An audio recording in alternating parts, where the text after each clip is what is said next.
Bonjour à toutes et à tous, bienvenue à celles et ceux d'entre vous qui nous rejoindraient à l'instant. C'est en direct de Rome, depuis la salle Paul VI au Vatican, que nous allons suivre ce matin l'audience privée accordée par le pape François aux quelques 850 membres de l'UISG, l'Union internationale des supérieures générales, une organisation mondiale de supérieures générales de congrégations religieuses féminines. Vous voyez le Saint-Père accueilli par la présidente actuelle de l'Union, la religieuse maltaise, sœur Carmen Samut.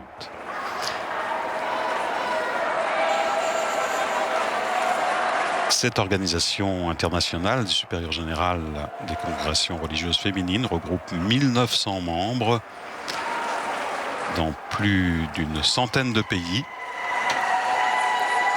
Elle représente plus de 450 000 religieuses dans le monde.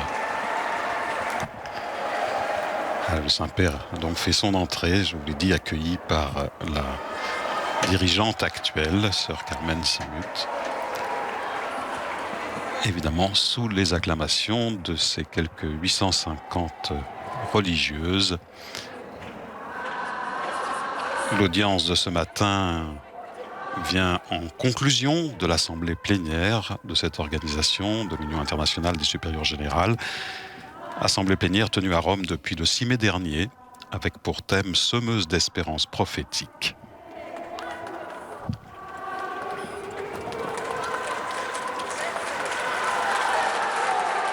Cette 21e assemblée plénière a réuni donc ces 850 participantes en provenance de 80 pays différents, ainsi qu'une quarantaine de conférenciers et invités.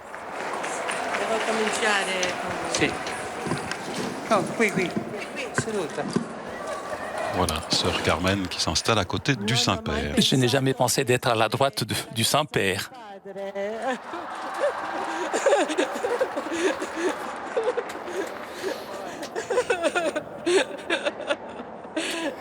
Saint-Père. Santo Padre.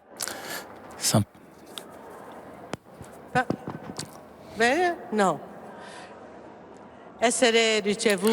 Être reçu par vous aujourd'hui, c'est une raison de joie que nous ne pouvons pas exprimer pour nous tous. 850 supérieures générales et de congrégations féminines de vie apostolique réunies à Rome à l'occasion de la 21e assemblée plénière qui nous a vu engagés à réfléchir sur le thème « Semeuse d'espérance prophétique ». Le choix de ce thème est fruit d'un parcours de réflexion, de partage, de collaboration et est le résultat d'un regard attentif aux réalités d'aujourd'hui et à toutes ces sollicitations en partant d'une perspective théologique et ecclésiale de la vie consacrée, de son identité et sa mission. En tant que supérieur général, nous avons la responsabilité d'accompagner nos religieuses dans ces temps si troubles qui marquent un changement épocal.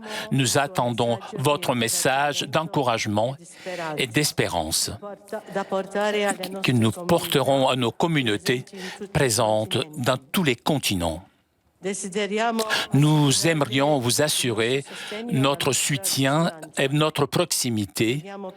Nous prions pour vous afin qu'il vous accorde la force de continuer à guider l'Église dans son chemin de fidélité au Christ et dans l'appel au repentir et à la sainteté.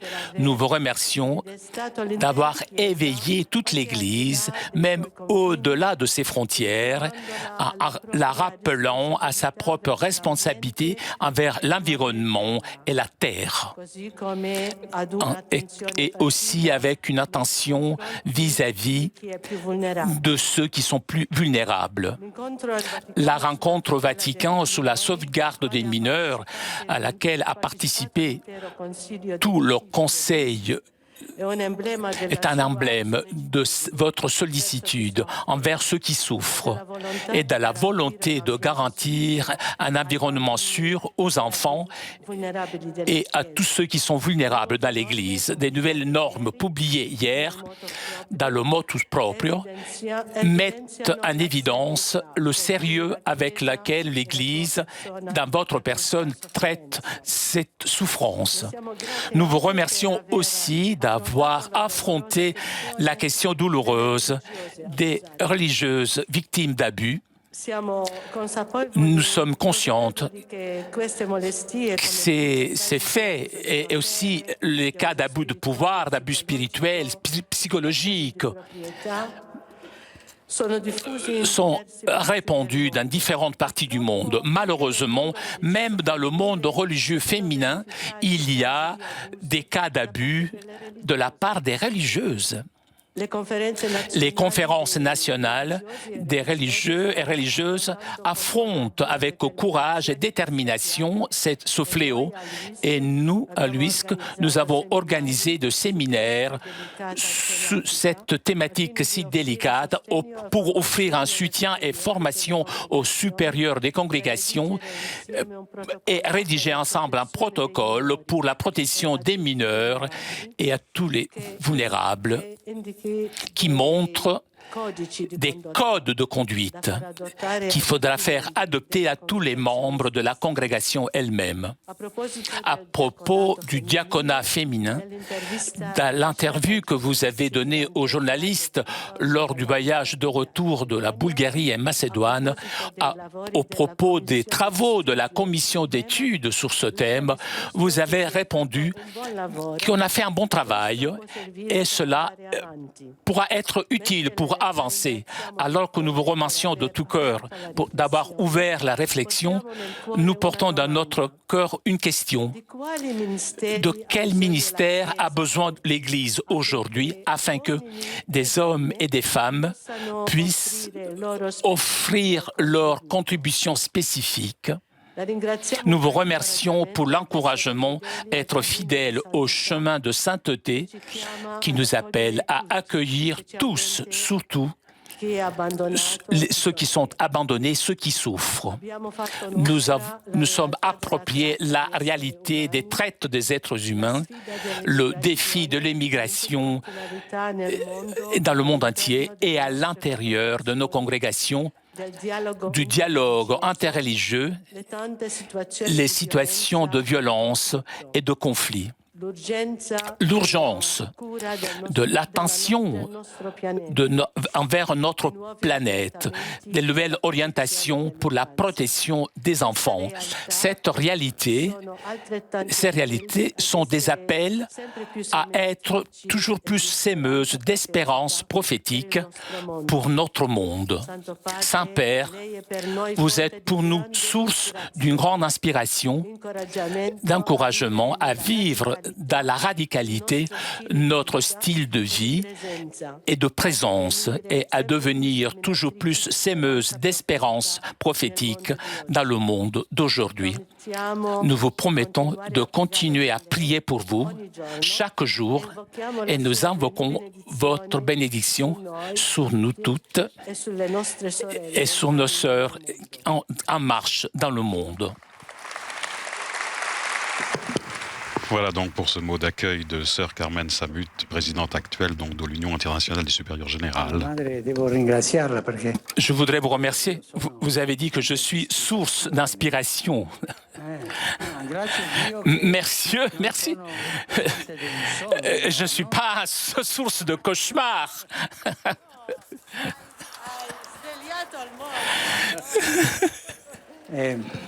Je vous remercie de votre présence. J'ai préparé un discours, mais lire des discours, c'est ennuyeux. Et donc, je donnerai à la présidente, elle vous fera parvenir mon discours officiel. Je voudrais avoir Je voudrais avoir avec vous un dialogue. Mais d'abord, je voudrais examiner 2-3 choses que la présidente a dites. Vous êtes 850 dans de 80 pays différents. J'ai pensé il y a 30 ans, une rencontre des supérieurs générales, chacune avec son habit, avec son vêtement, tous pareils, pour se cacher. Aujourd'hui, chacune d'entre vous a le vêtement qui a choisi sa congrégation, l'habit traditionnel, un habit plus moderne, voilà, chacun son vêtement. Un habit national, pourquoi pas. La présidente, je pense, la récompense, on la donnera à Jésus-Marie. Elle est très élégante avec son vêtement. Merci beaucoup, merci. Pour le chemin d'aggiornamento que vous êtes en train de faire, c'est dangereux, toujours. Toujours. Grandir est dangereux, ça comporte des risques, mais un risque encore plus grand est avoir peur et ne pas grandir, parce que tu ne vois pas le danger maintenant, mais à la fin, tu resteras petit. Pas un enfant. Un enfant, c'est encore pire. Merci. Merci de votre travail. Le problème des abus. Le problème des abus, on ne peut pas être résolu par l'Église d'un jour à l'autre. On a commencé un processus. Hier, un autre document est sorti et ainsi, petit à petit, nous sommes en train de faire un processus. C'est une chose qui est depuis 20 ans à maintenant, donc nous n'avons pas conscience. Nous sommes en train de prendre conscience avec beaucoup de honte, mais c'est une honte bénite. Et la honte, c'est une grâce de Dieu. Mais c'est un processus que nous devons avancer dans un processus petit à petit pour résoudre ce problème. Certaines organisations contre les abus n'étaient pas contentes, ces organisations, de la rencontre au mois de février. Ils n'ont rien fait. Je les comprends, puisqu'il y a beaucoup de souffrance. J'ai dit que si nous avions pendu 100 prêtres qui avaient fait des abus, tout le monde aurait été content, mais le problème n'aurait pas été résolu. Les problèmes dans la vie se résolvent avec des processus, pas en prenant des places. L'abus des religieuses, c'est un problème sérieux, c'est un problème grave. Je suis conscient, même ici à Rome, je suis conscient des problèmes, des informations qui arrivent. Et aussi, pas seulement l'abus sexuel de la religieuse, mais l'abus de pouvoir, l'abus de conscience. Nous devons lutter contre tout cela et aussi le service des religieuses. S'il vous plaît. Le service, oui. Esclavage, non.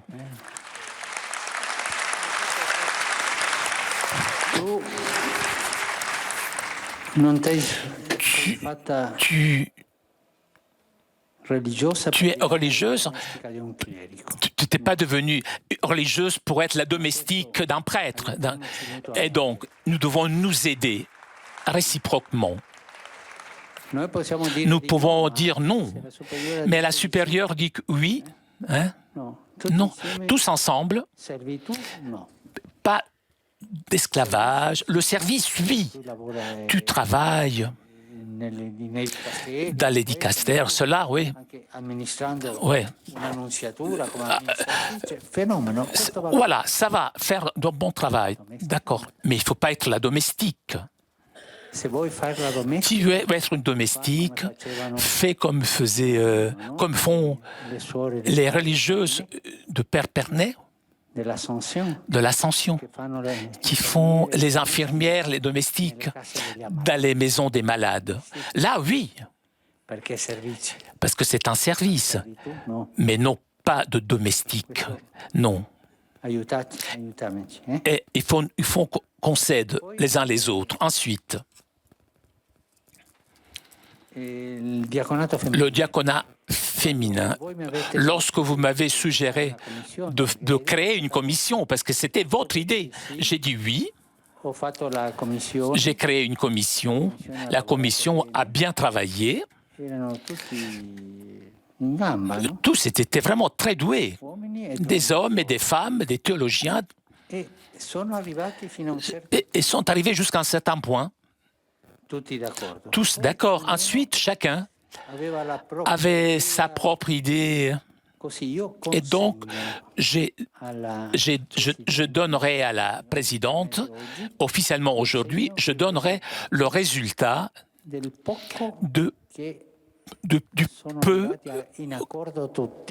peu où tout le monde était d'accord. Ensuite, j'ai avec moi la relation personnelle de chacun. Il y en a qui ont plus avancé, d'autres qui sont arrêtés.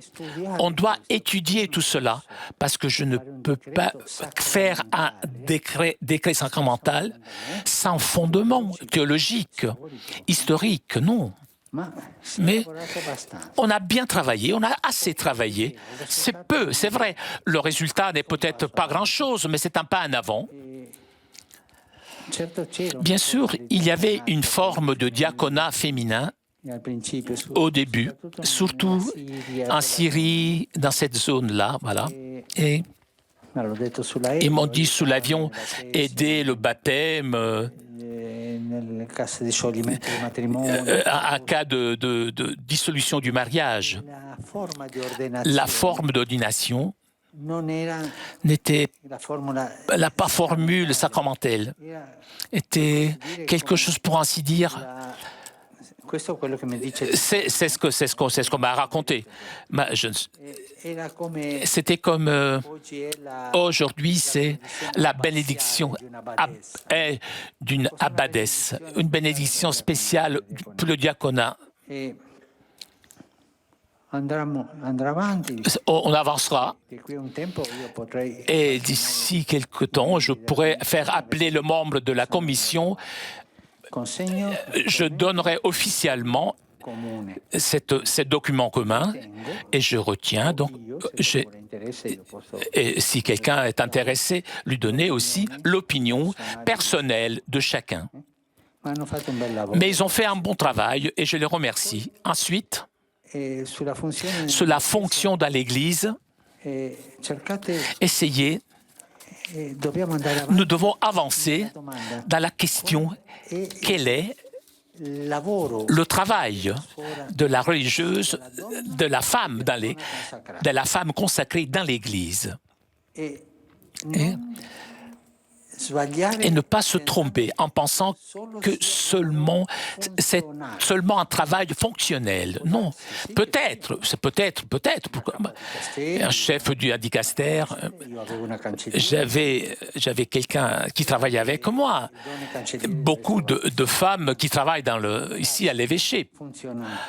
Mais l'important, c'est une chose qui va au-delà des fonctions, qui n'a pas encore mûri, et nous n'avons pas encore bien compris cette chose.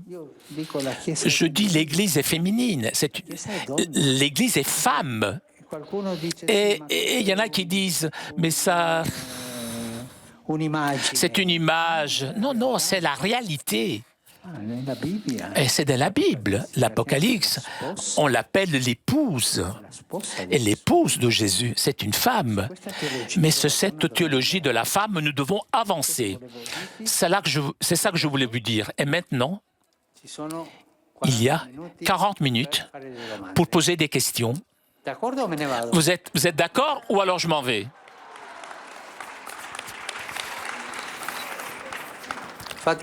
Posez la question.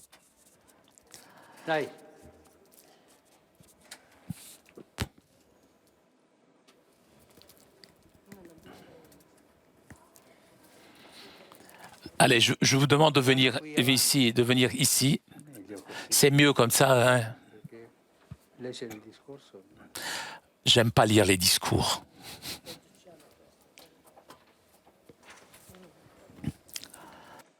Bruder Franziskus, ich bin Franziskanerin wie Sie und ich stehe hier mit 850 Generaloberinnen und wir verkörpern so viele Schwestern, die in allen Diensten sind der Kirche.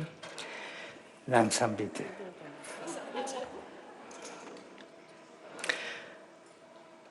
Ich spreche für viele Frauen, die sich danach sehnen, gleichberechtigt im Volk Gottes, dem Volk Gottes zu dienen. Und wir wünschen uns, dass wir heute auf die Frauenfrage in der Kirche nicht nur die Antwort finden aus der Geschichte und aus der Dogmatik. Diese Quellen der Offenbarung brauchen wir auch. Aber wir brauchen auch die jesuanische Kraft, wie Jesus mit den Frauen umgegangen ist. Und welche Antworten können wir heute im 21. Jahrhundert darauf finden? Ich bitte Sie wirklich, dass Sie das weiter mit der Kommission bedenken. Dass wir nicht nur die historischen, die dogmatischen und andere Quellen nehmen, sondern das, was die Menschheit heute braucht, von Frauen, von Männern, vom ganzen Volk Gottes. Vielen Dank. C'est vrai ce que vous dites. L'Église n'est pas seulement un Danzinger, c'est-à-dire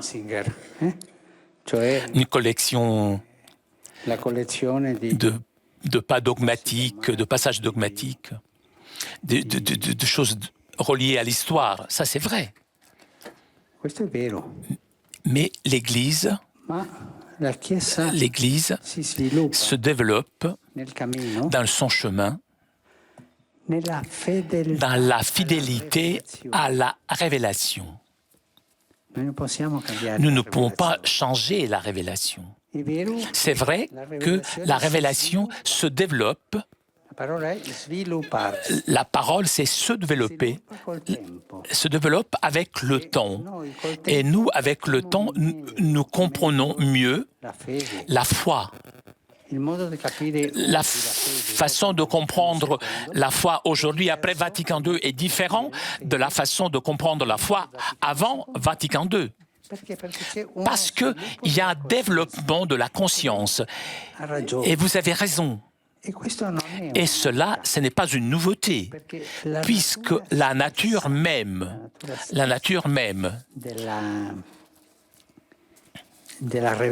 la révélation est un mouvement continuel. Même la nature même de la conscience morale.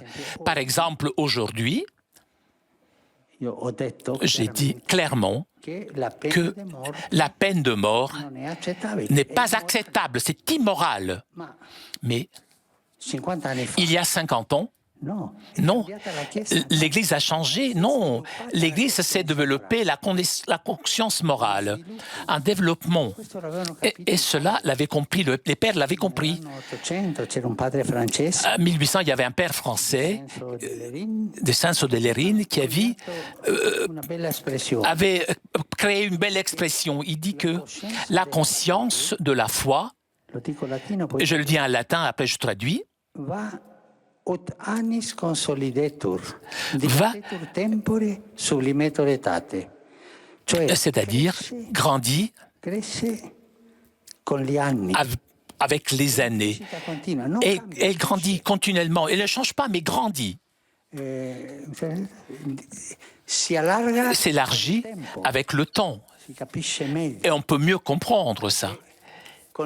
Avec les années, cela se sublime. Et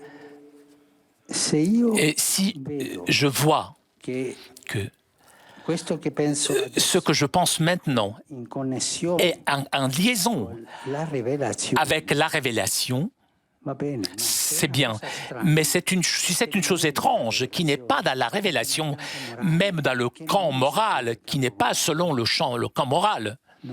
Cela, ce n'est pas bien. Pour cela, sur le cas du diaconat, nous devons chercher qu'est-ce qu'il y avait au début de la révélation. Et s'il y avait quelque chose, la faire grandir. S'il n'y avait rien, si le Seigneur n'a pas voulu le ministère sacramentel pour les femmes, ce n'est pas bien. Et pour cela, il faut aller à l'histoire et au dogme. Ensuite, ce que vous avez dit, la mère, ça m'a plu beaucoup, puisque ce n'est pas seulement cela. Elle a dit pas seulement cela. Il y a deux choses en plus. La chose en plus est le dialogue avec le monde dans lequel nous vivons, un dialogue de vie.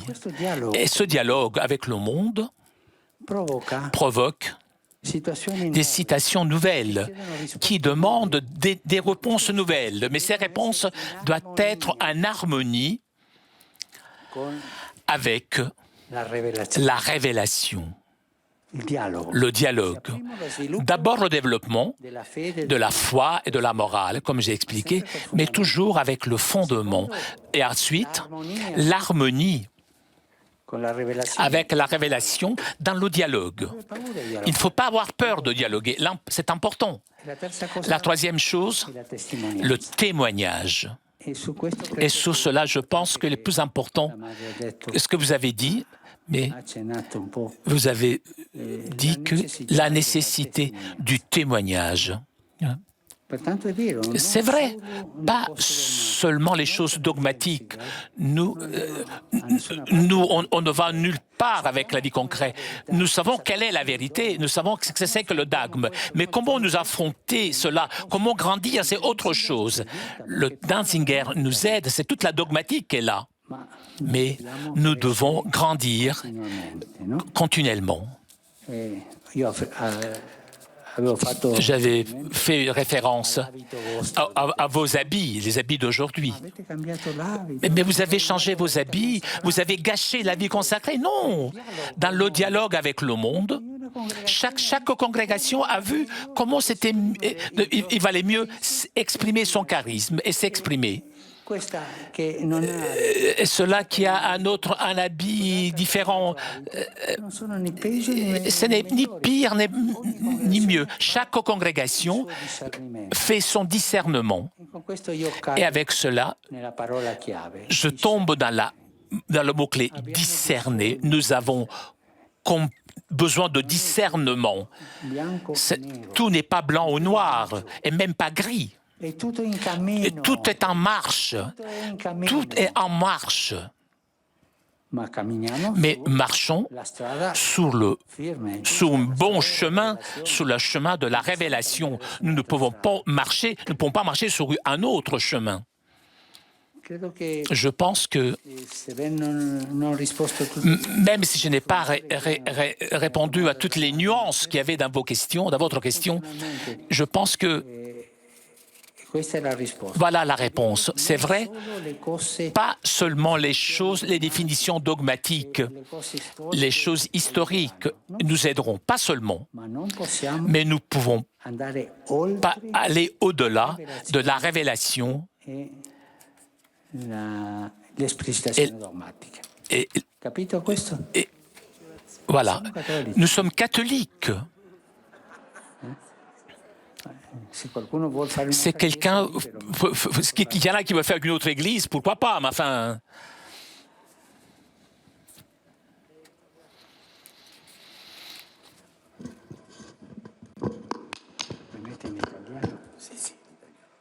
No, io parlo in italiano.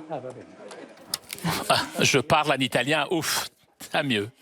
Je m'appelle Sor Francesca, je suis religieuse de Sainte-Anne et je voudrais tout d'abord vous dire un grand merci parce que vous, à chaque fois que nous faisons une plénière, vous réservez cet espace de rencontre avec nous. C'est un souhait impossible à réaliser. que vous étiez présente à la plénière, puisque dans la plénière, toutes les sémences d'espérance sont arrivées. Le sens de la vie religieuse féminine dans notre monde, dans le monde d'aujourd'hui, ce n'est pas seulement émouvant, mais ça nous pousse, ça nous donne de la force. Percevoir combien de graines, avec nos habits différents, avec nos charismes, avec les missions différentes, nous sommes présentes là où il y a des fragilités humaines, d'enfants violés, d'hommes qui ont quitté leur patrie. Et souvent, nous sommes là aussi dans les lieux de guerre où c'est difficile. Écouter ces témoignages, même d'attention envers la planète, partons des petites choses. On disait un papillon à la fois, une personne à la fois. Oui, peut-être la vie religieuse féminine n'a pas une grande visibilité dans le monde d'aujourd'hui, mais elle est là. Et il y a beaucoup de petites graines, tout compte rendu. Je veux dire, personnellement, nous n'avons pas besoin d'occuper des espaces cléricaux afin que ce service soit visible. Parce qu'il existe, il est là et continuera d'exister. Et pour cela, il serait beau, quoi, à la plénière de la UISC, il y avait aussi des hommes, en tant qu'auditeurs, pour entendre, pour ressentir la véritable réalité, pas seulement la lire, pour l'entendre des voix des sœurs. Et ce que nous avons partagé lors de nos rencontres, ça c'est la vie, c'est réel, elle existe. C'est la sémence qui souvent meurt. Et nos supérieurs généraux, nous faisons l'expérience de temps de mort, mais nous savons que c'est le chemin pour la vie. Et dans notre service de mère, nous est donné l'expérience de grâce de témoigner, d'être des témoins oculaires de temps de vie. Une question. Nous sommes ici toutes mères. Donne-nous quelques indications concrètes de celles que vous savez nous donner pour être des servantes, pas des diacres, des mères dans notre monde d'aujourd'hui, des servantes de nos sœurs, puisque les fragilités sont aussi à l'intérieur. Et nous, avant tout, nous sommes des instruments, des servantes de Jésus, qui sont nos sœurs. Merci. Merci de votre proximité, Saint-Père. Merci à toi.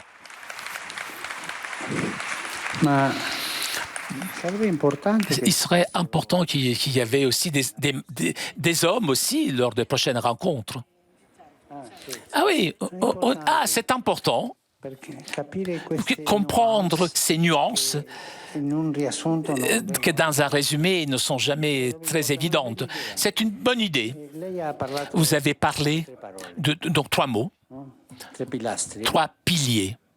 Fragilité, mère et servante. La maternité de l'Église. L'Église est une femme et une mère. Nous le disons, la Sainte Mère Église. L'Église est mère.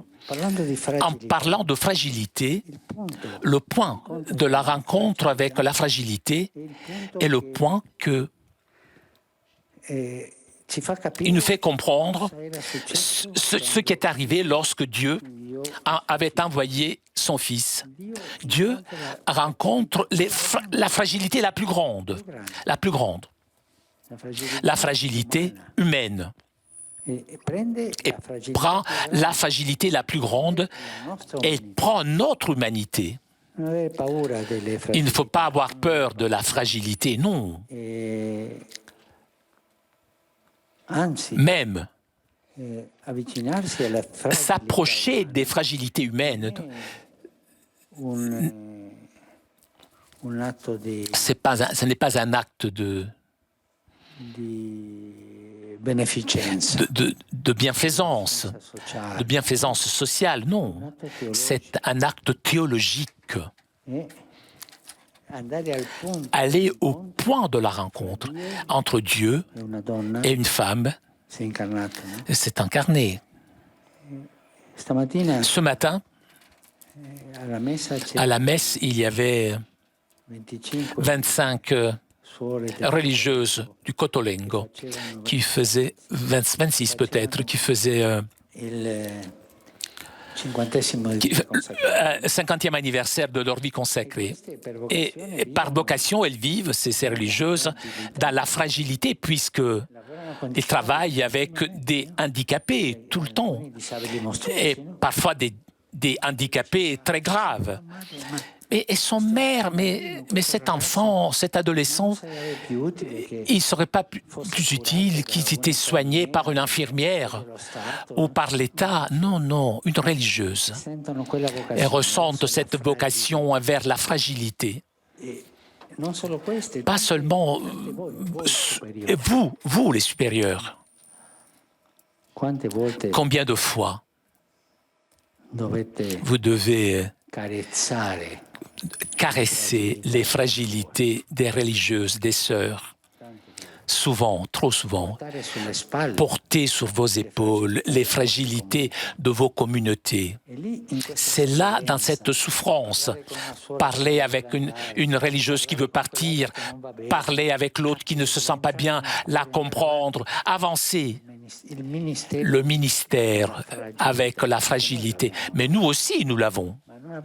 Mais ne pas avoir peur, puisque c'est le reflet de l'incarnation du Seigneur. Ensuite, être mère et servante. Nous pouvons être servantes. Nous, oui.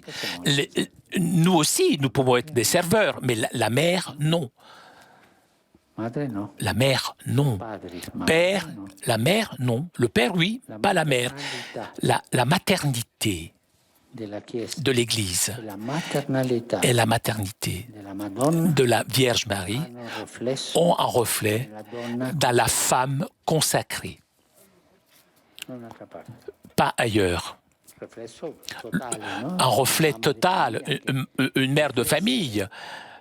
La femme consacrée qui voit une religieuse, voit l'Église, voit Marie dans la fragilité, puisqu'elle est mère dans la fragilité. Consacrée sans accoucher un enfant qui est à elle. C'est ce renoncement. Je ne voudrais pas parler trop longtemps. Peut-être il y a encore des questions. Tout simplement dire que pendant cette semaine, nous avons eu des personnes qui ont donné nous ont dit ce qu'ils faisaient. Il y avait une femme qui travaille dans la République centrafricaine qui a posé cette question. Vous aussi, vous voulez partir d'ici parce qu'elles sont des zones où il y a la guerre. Et cette question, je pense, qui dit cette fragilité dans laquelle nous faisons partie. Pas seulement dans les zones fragiles. Nous ne pouvons être vraiment mères, peut-être. C'est vrai. Cette question, vous aussi, vous voulez partir. Un peuple désespéré qui ne veut pas rester sans des mères. Et est-ce qu'il y a encore quelqu'un? Tout d'abord, un grand merci. Tout d'abord, un grand merci, Saint-Père. Ces jours-ci, nous avons traité différents thèmes. L'un d'entre eux est le dialogue interreligieux. Merci pour tout ce que vous faites dans ce domaine. Je pense aussi au dialogue écuménique Je porte dans mon cœur la souffrance que j'ai touchée directement, que j'ai vue dans différentes parties, par la division qu'il y a entre les chrétiens. Je sais que vous avez beaucoup fait dans ce secteur.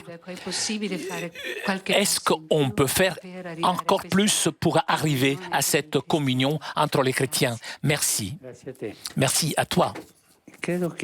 Je pense que l'écuménisme,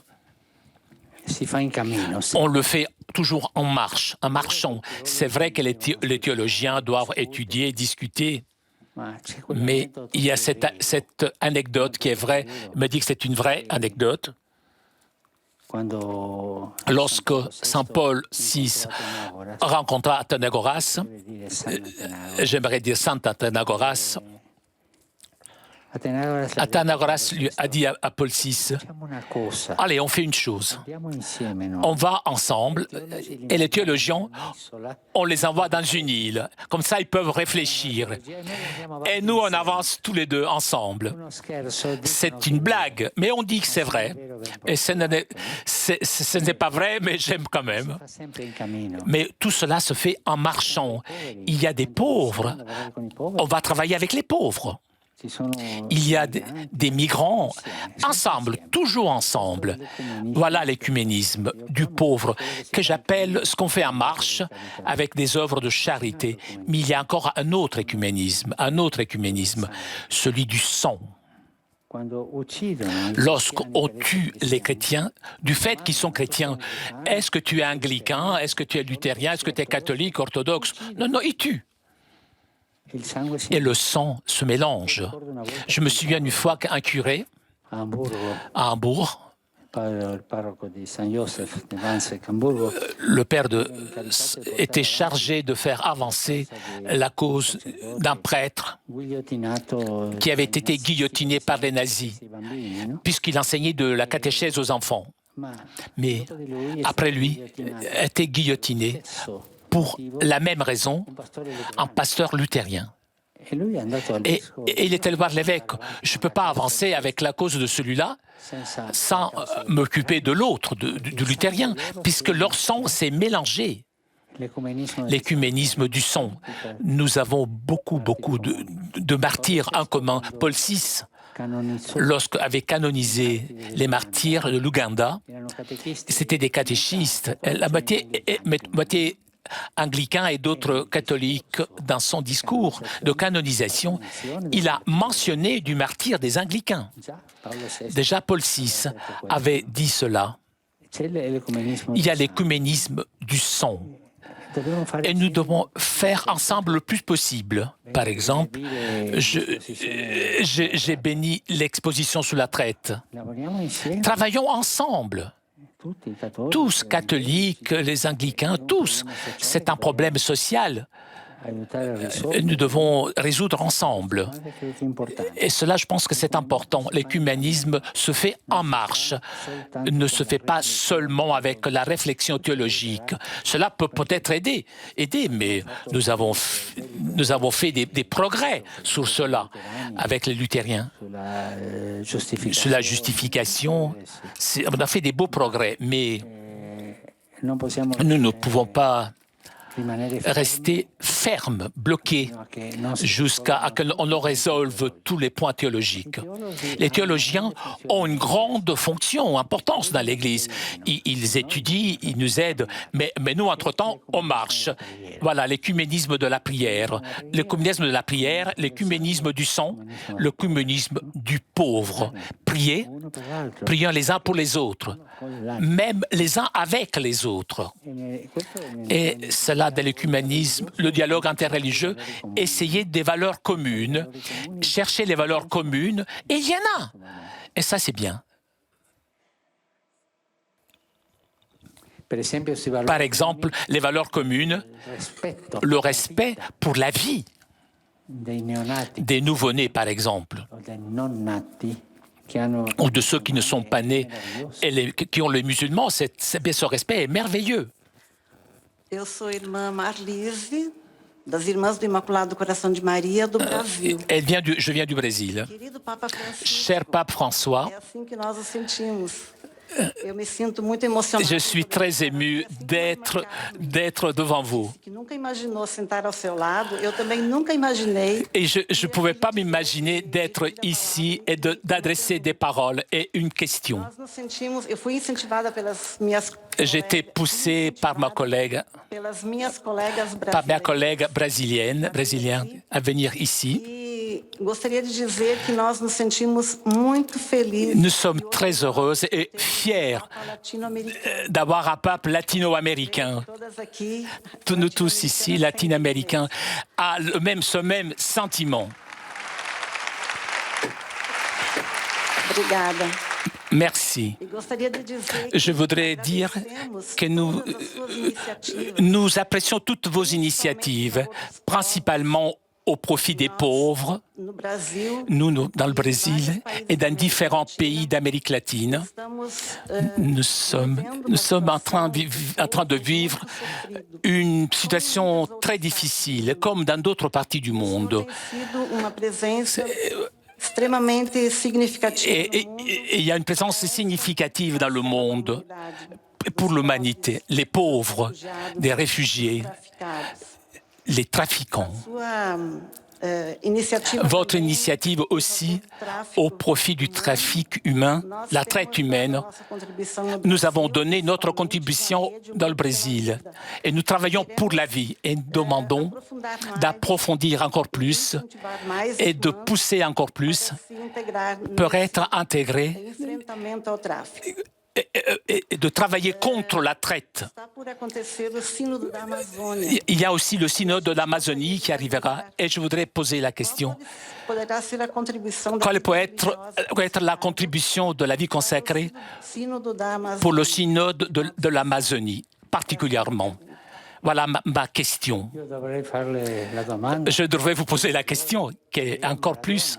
Est-ce que qui est plus fort, Pelé ou Maradona? Moi, j'ai ma petite idée, hein, moi je ne dirais pas. In Amazzonia En Amazonie, è importante il est important, la présence de la femme est importante per la sensibilità pour la sensibilité des peuples indigènes. Et aussi, la femme est capable, la religieuse, la consacrée, de mieux comprendre il problema le problème tribal. perché non è Puisque ce n'est pas un problème, ogni tribù chaque tribu, chaque catégorie indigena indigène n'est pas une chose comme c'était de calcio une association de foot culturel, un club de foot, c'est vital. Et seulement la femme est capable de comprendre la vie. Et la femme consacrée, sûrement, pourra trouver les chemins. ci sono Il y a des problèmes. che alcune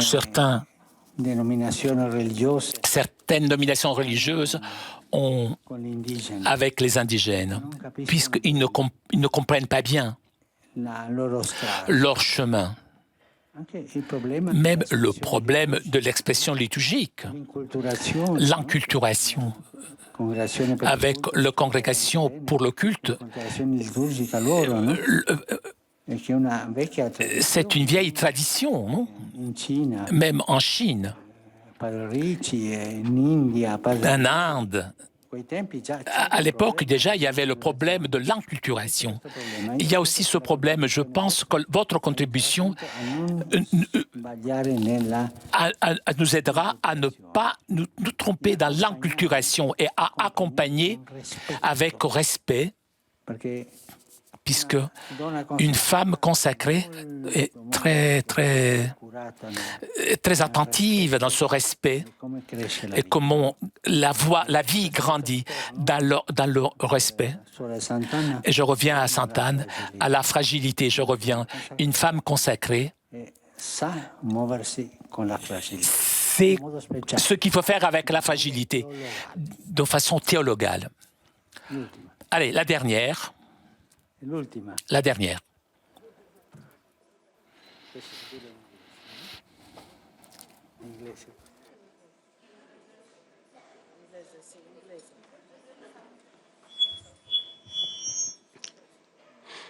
English. I'm Sister Alice. Je suis sœur Alice de la congrégation des Sœurs du Sacré-Cœur de Jésus, fondée par les commissions comboniennes.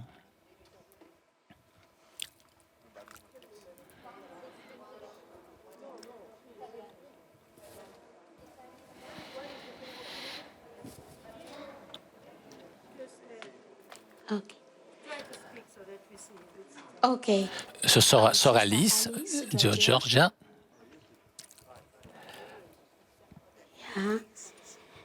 De la congrégation des Sœurs de Sacré-Cœur de Jésus, fondée des missionnaires comboniens au Sud-Soudan. Je suis supérieur général de ces religieuses au Sud-Soudan. Je voudrais vous saluer et pour apporter les salutations de tout le peuple du Sud-Soudan qui veulent que Dieu bénisse et qui vous remercie pour le geste que vous avez réalisé vis-à-vis du président du Sud-Soudan.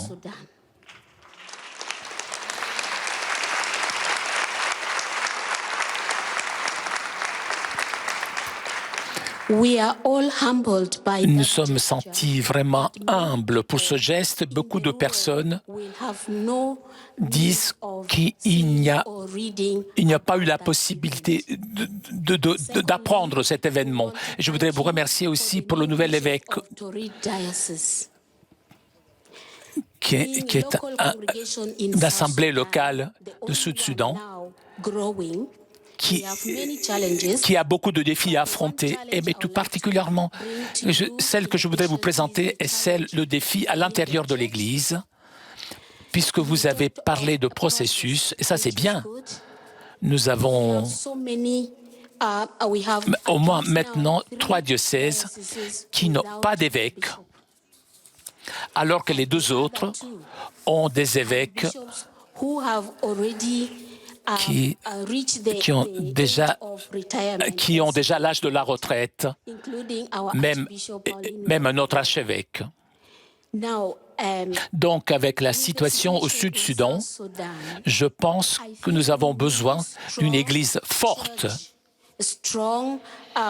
du diocèse fort, avec des personnes qui aient un leader, un chef, parce que comme dit l'Évangile, un troupeau sans un pasteur se disperse.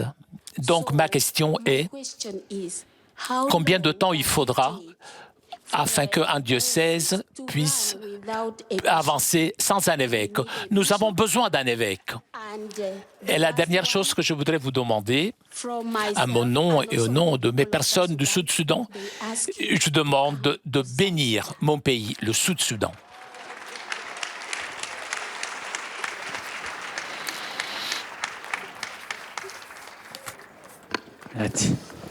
Merci. Merci beaucoup. C'est vrai ce qu'il dit. Il y a 5 évêques qui manquent.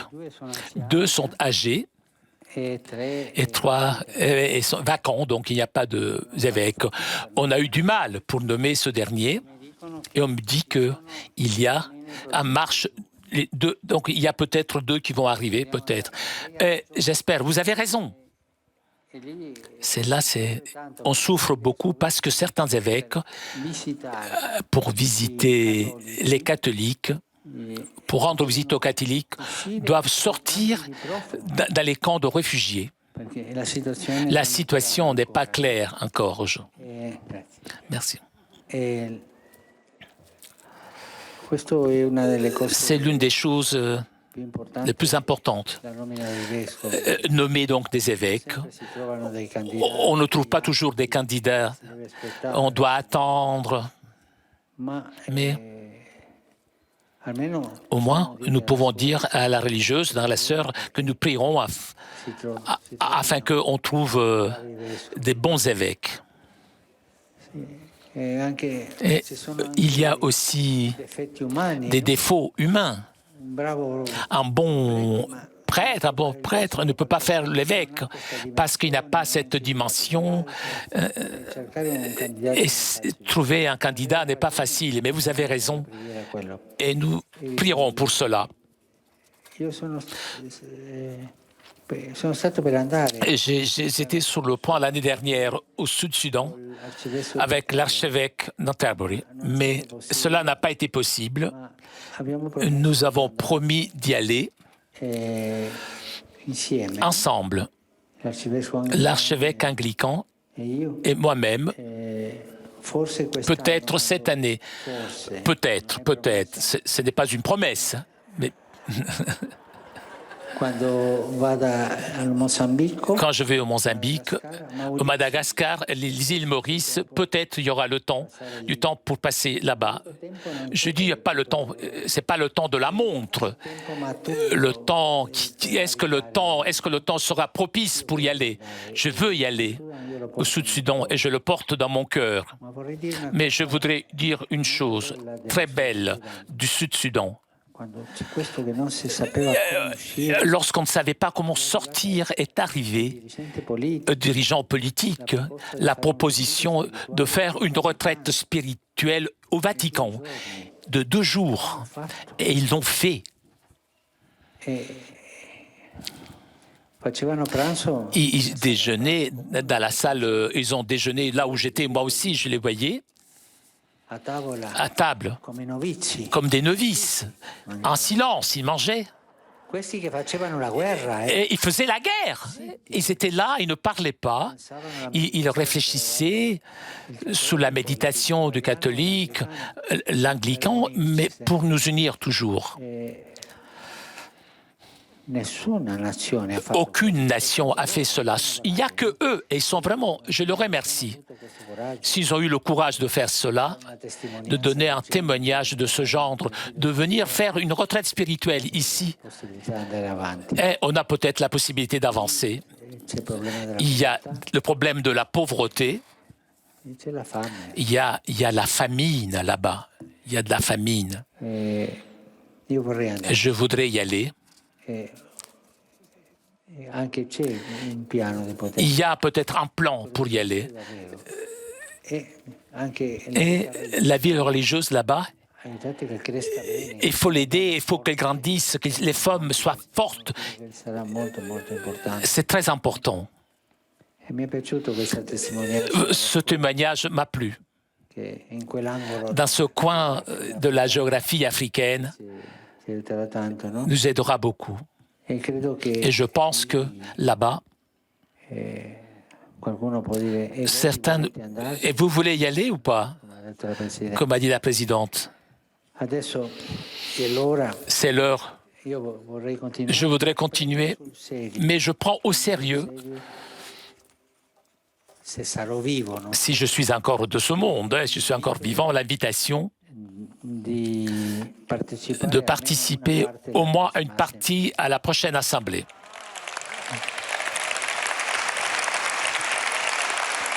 Credo che la motivazione che ha Je pense que la motivation qu'a donnée, c'est une bonne motivation, une bonne raison. se sarò vivo, Si je suis vivant, je viendrai. al contrario, Si je ne suis pas vivant, ouais, dites-le à mon successeur che faccia lo stesso. qu'il fasse la même chose. Grazie tante, Merci beaucoup. pregate per me Priez pour moi. e vi invito Je vous invite à prier ensemble le Regina Coeli. Lo sanno cantare? Elles sont capables de chanter? Allez, on y va.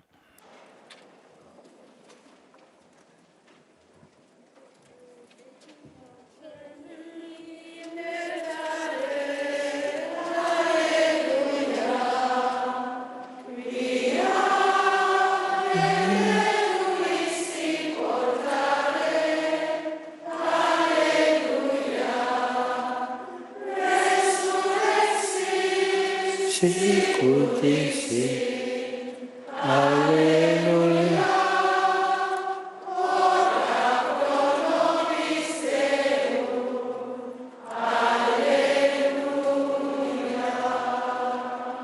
Gaude letale Virgo Maria, alleluia. Deus, qui per resurrezione filii tui Domini Jesu Christi, mundum latificare dignatus est, presta quesumus, ut per eius genitricem Virginem Mariam, perpetue capiamus gaudia vitae, per eundem Christum Dominum nostrum. Gloria Patri et Filio et Spiritui Sancto,